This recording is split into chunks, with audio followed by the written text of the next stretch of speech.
very complex agreement. Negotiators in Doha started talking about how they will take on that dual challenge in the coming years.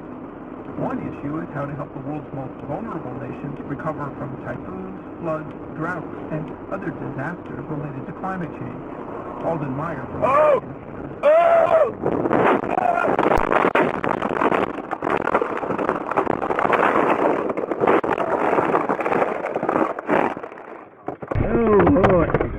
You're dealing with a weather event that's attributable to climate change as opposed to just sort of natural variabilities. That concept called philosophy is mentioned in the documents at Doha.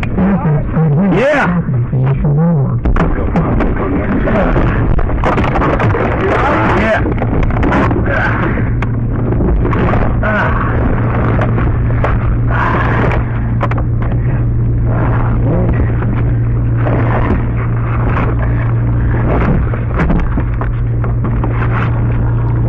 Yeah, that was a ride one.